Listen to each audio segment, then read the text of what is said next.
What? Happy Monday, everybody. We are live. All righty. Today, Ryan and I are here to talk to you about our protein. So we're going to give you some facts first off about protein. Protein is essential for muscle growth, metabolism, sleep, immunity, weight loss, muscle gain. We know that. Protein is one of our macronutrients, and macros are three major groups of nutrients that our bodies need to survive, to get energy from calories. Those are protein, carbohydrates, and fats. So we need this every single day. It's part of a basic diet, but unfortunately, 1 billion people worldwide suffer from protein deficiency. Whoa. It's pretty crazy. A lot of food insecurity. Yes. 1 in 3 adults over 50 are not getting enough daily recommended amount of protein. Why is that? Due to appetite? Yes, you've got to get this from your diet. And when I talk about this daily recommended, I guess allowance, RDA, RDA, yeah. It's only 0.8 grams per kilogram of body weight. Now, this RDA is based on like the very lower end of the scale. This also takes into account malnourished people, sick. I mean, it's an average of the whole population. Well, yeah, and it's for sedentary individuals. Right. Now, do we want those goals? Do we want goals to just survive, or do we want goals to thrive? Thrive. I want to thrive. So really, what we need is, on average, and you could even go a little higher than this, but on average, 1 gram of protein per pound. That's a lot of body weight. That's a lot. That's hard to do. It is very hard to do. Challenging. So if you think of that, let's just take me for an example. Right. I'm 130 pounds. Okay. To get 130 grams of protein in my day without eating a ton of calories that are going to overshoot how many calories I should actually be having in a day, it's extremely hard. Yep. That's why adding in a protein powder is so many things. It's essential. It's convenient. I don't know what else. I mean, it's just, it's a no-brainer. It's a supplement. It's a perfect supplement. Yep. It's really a no-brainer to be consuming this at least 1 time a day. I mean, for Ryan and I, we're typically taking this 1 to 3 times a day. So if you want to think about protein, what happens to our body as we age, after about age 30, our muscle mass starts to decline about 3 to 8% per decade. And that also accelerates by about age 70, we start to lose our muscle mass at about 15%. I mean, that's crazy. So if we continue to just keep going down, which is just the natural aging process, unfortunately, we have to work that much harder to get our protein content up. And the only way to do it, guys, is from your diet. Okay, so with this protein powder here, I just want to let you know right off the bat, it is only 106 calories, but you get 20 grams of protein. Quality protein that Ryan's going to go into the nitty-gritty of our protein powder and the specifics of it. And also just real quick, when eating protein, it actually makes you feel fuller, so you end up eating less throughout the day. It increases your satiety hormones, your hormones of feeling full. Okay, so there's a lot of times where people say, "Oh, I went out to lunch and I had a salad." Maybe nothing on, just a bunch of greens. Oh, that's great. But then 30 minutes to an hour later, I'm starving. Well, there's nothing to help keep your body full. You've got to add that protein in there. You will notice that you will be able to eat these nice solid meals if you include protein in those meals. So Ryan, let's go ahead and take it over to you to talk about quality of protein. Yeah, happy to do it. There was a lot in that intro, Lise, for sure. And it's funny, we both are very passionate about protein. This is an absolute passion project for me, but I want to touch on a couple of things Lisa said. That recommended daily allowance, first of all, the things we're saying, like when we say we aim for 1 gram of protein per pound of body weight, that is personal for us. We're not suggesting that's health advice for you individually. Everybody's going to be different, but what we are saying is that we think that RDA is like the basic, the lowest number to prevent malnutrition, right? And that's like, oh, okay, if you eat if you're a woman, if you eat 46 grams per day, or a man eating 56 grams per day, that, oh, you won't become gravely ill or sick due to protein insufficiency. I mean, that's basically what the guideline is saying. And they're doing it for sedentary people. Like, what kind of goal is that? That sounds so ridiculous to me. It's like, here's a money market account. It takes $1,000 to open it. You get 4.5% interest. and your goal is just going to be the $1,000 and that's it. No, it should be the 250,000. That's the FDIC limit, right? It's insured. You should always have a goal to thrive and to get better in life. And I really believe that protein is the one macronutrient that we are under consuming and is pretty much underappreciated widely. 100%. Like, yeah, right. All right, so a couple things about protein. Protein quality is determined really by two aspects: its amino acid profile and its absorption. For years, whey protein was the leader. Like, there was really no real disputing it. I mean, a lot of the plant-based proteins just weren't touching it, couldn't compare in both amino acids and absorption.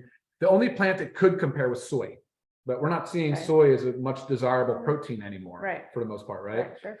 So how do they determine that, though? There's actually a scoring, and it's called the PD-CAS, right? It's the protein digestibility corrected amino acid score. So they'll score that on your amino acid profile. Now, if it contains all 9 essential amino acids in appreciable amounts that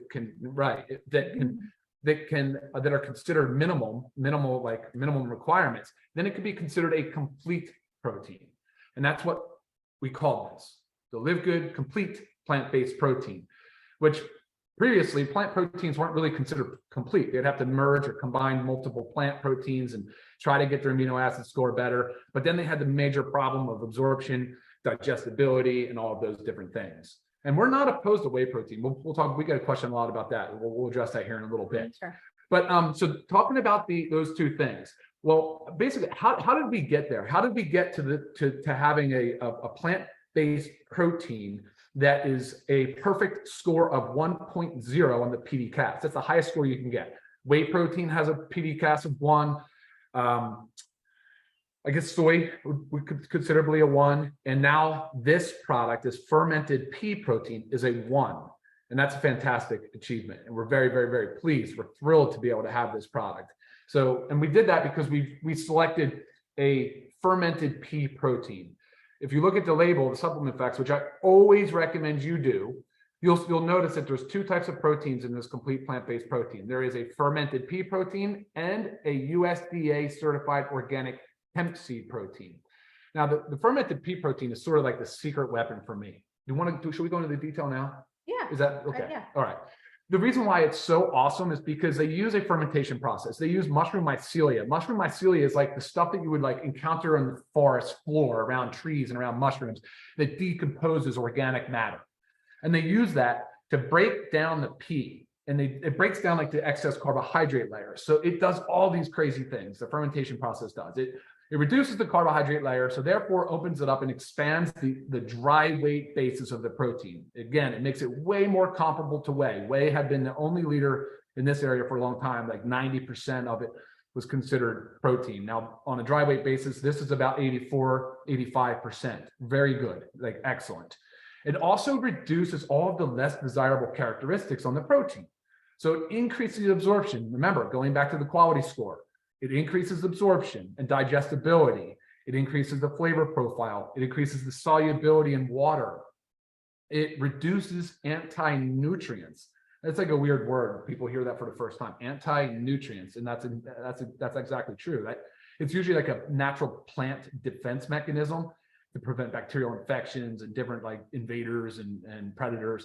But what ends up happening is when we consume certain plants, they have anti-nutrients. They're called phytates or oxalates, or what was the other one? Lectins. Yeah. Tannins. But the fermentation process reduces these. Reduces the lectins by up to like 95%. Dramatically. Reduces the phytates by over 50%. So now we're talking about a completely different animal, right? Like way, way, way, way superior to a standard pea protein. Mm-hmm. And that's like awesome. Secret weapon. So it makes me so proud to have this product.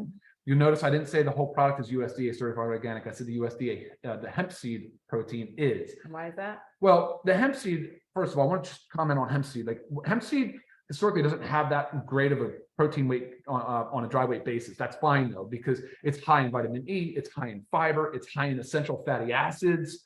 I mean, it has just a great nutrient profile. It's awesome on the taste, the texture, the aroma. Like the hemp seed is fantastic. It really is a beautiful addition to this product.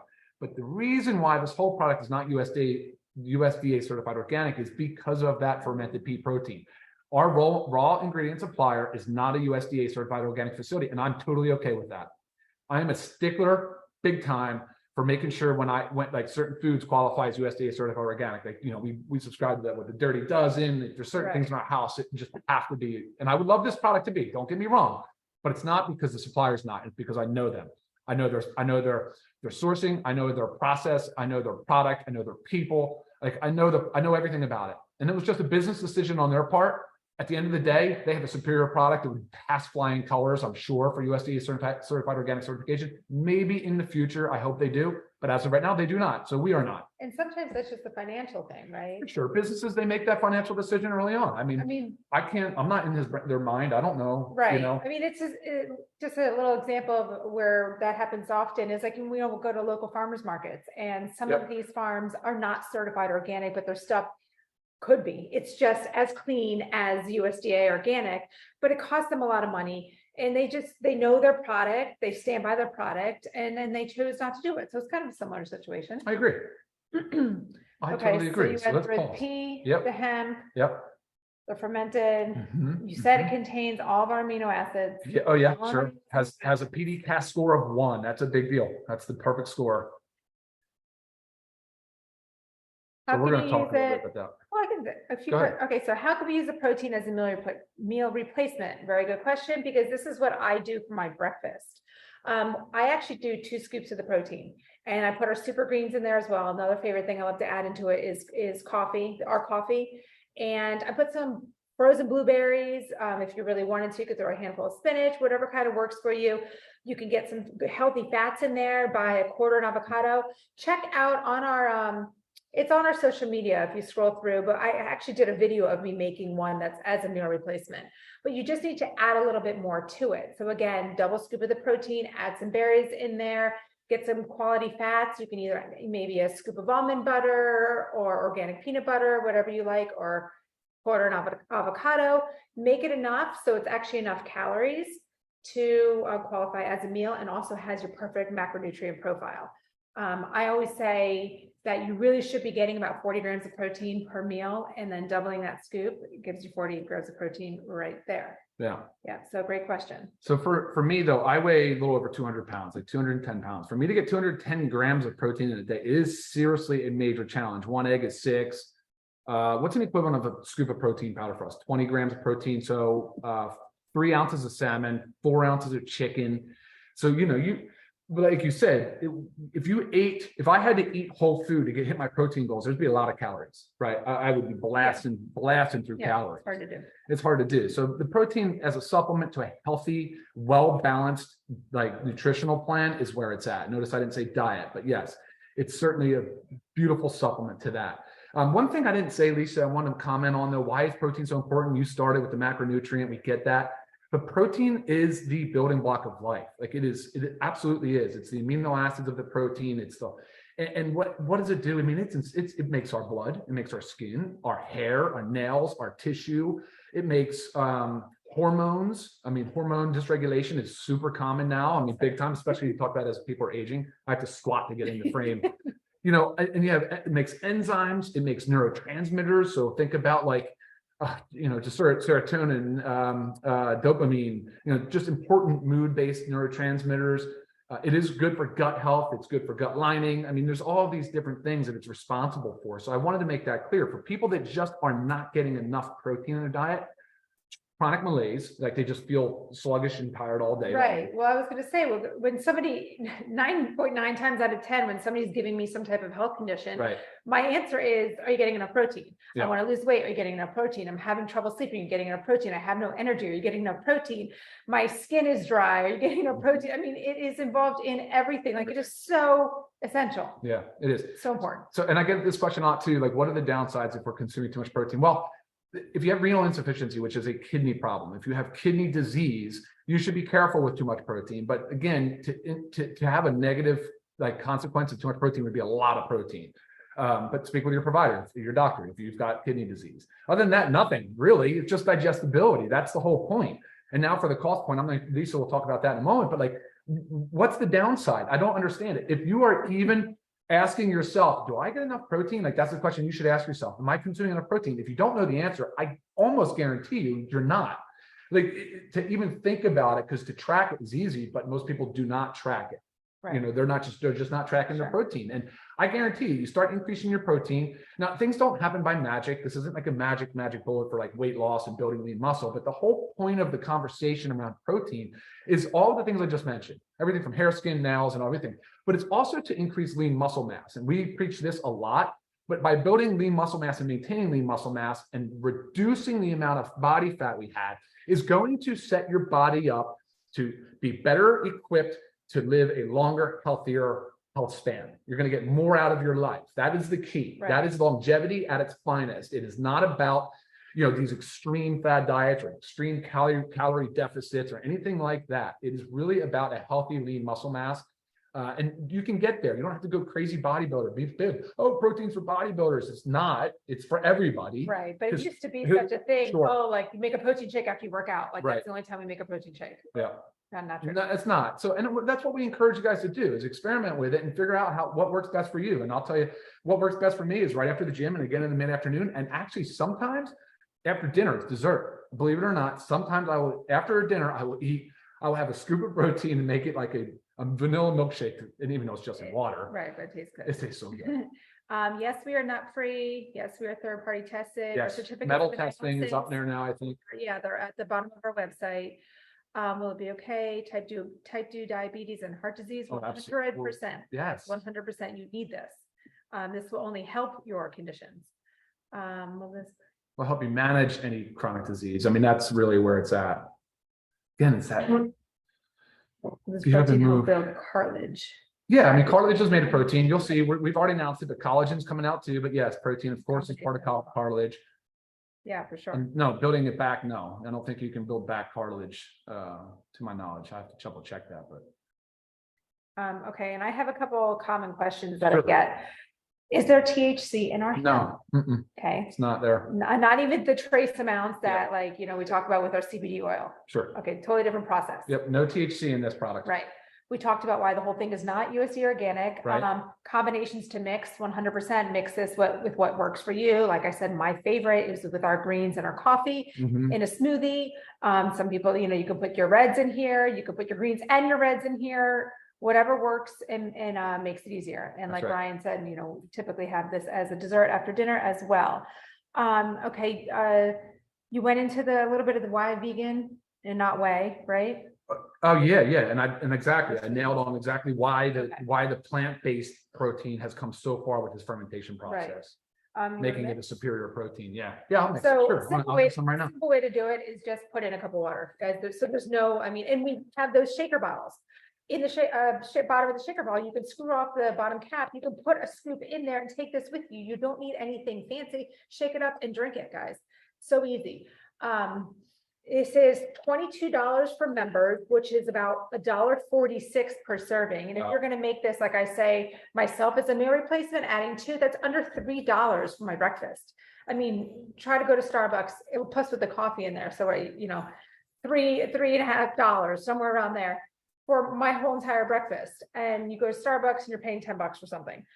It retails for $34 if you are not a member. That makes sense to be a member for sure. Totally makes sense to be a member. Every product basically does. Crazy. So affordable. Yeah, I just don't see how else you can hit your protein goals with it. I really don't. And again, it's not our health advice to you. It's just kind of our recommendation and how we view protein. Oh, my bad. Sorry. Anyway, all right, what are some other questions? Let's look here. Yeah, we got a few more.